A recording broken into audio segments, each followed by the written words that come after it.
इधर नेपाल में कुदरत ने ऐसा कहर बरपाया जिसने देखते ही देखते गांव, सड़क, पुल और गाड़ियां सब कुछ इसके साथ बहा दिया। चीन तिब्बत सीमा से अचानक आया पानी नेपाल के रसुआ इलाके में तबाही बनकर टूटा।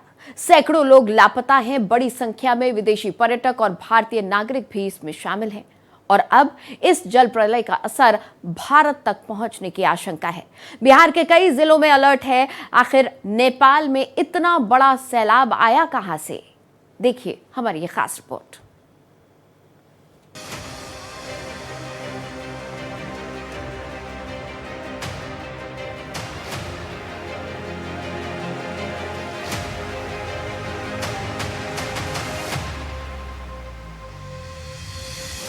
दिलो दिमाग पर खौफ भर देने वाली ये तस्वीरें नेपाल की हैं। कुछ ही मिनट पहले जहां सड़क थी वहां पानी का सैलाब है।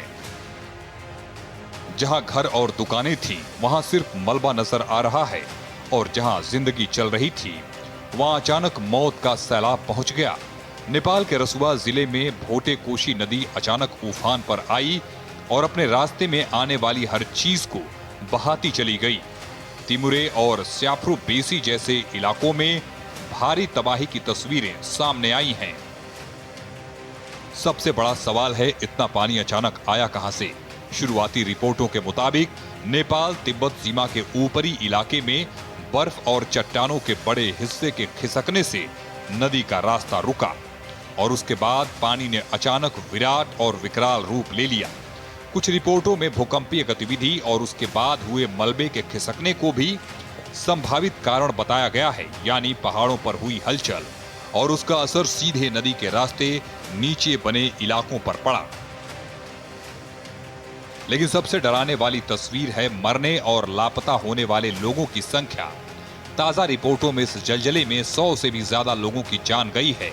करीब 500 से भी ज्यादा यात्रियों के लापता होने की बात सामने आई है। इनमें विदेशी नागरिकों के साथ बड़ी संख्या में भारतीय भी शामिल हैं। बताया जा रहा है कि जो भारतीय कैलाश मानसरोवर की यात्रा पर हैं, उनसे भी संपर्क नहीं हो पा रहा। जल प्रलय में 100 से ज्यादा लोगों की मौत हुई है। नेपाल घूमने आए 400 से ज्यादा लापता हो गए। लापता लोगों में भारतीय नागरिक भी शामिल हैं। विदेशी पर्यटकों से भी संपर्क टूट चुका है। आज चीन और नेपाल के बॉर्डर पर बादल फटने का एक शंकास्पद बनाव बना है, जिसके कारण वहाँ पर पानी का जो बहाव है वो करीब 12 मीटर से भी ज़्यादा बढ़ा है। उसके अंदर जो त्रिशूली नदी है उसका पानी का जो सोर्स जो एक साथ बढ़ा, उसके कारण बहुत बड़ा नुकसान वहाँ पर भी हुआ है। और वही पानी बिहार में भारत की सरहद पर जो ये बनाव हुआ है और जो भारत की जो बाउंड्री है वहाँ से करीब 150 किलोमीटर हुआ और पानी धीरे धीरे आगे बढ़ा और अभी तक जो गंडक नदी में जो पानी आया बिहार में, वहाँ उसकी हाइट जो है वो थोड़ी थोड़ी कम हो रही है। संकट की इस घड़ी में प्रधानमंत्री नरेंद्र मोदी ने नेपाल के प्रधानमंत्री बालेन शाह से फोन पर बात की और बाढ़ के कारण हुई मौतों पर शोक जताया। भारत सरकार के सूत्रों के अनुसार प्रधानमंत्री मोदी ने नेपाल को हर संभव मानवीय और राहत सहायता देने का भरोसा दिया। इसके साथ ही भारत की तरफ से हेल्पलाइन नंबर भी जारी किए गए हैं। कुदरत का कहर टूटने के बाद रेस्क्यू ऑपरेशन जारी है।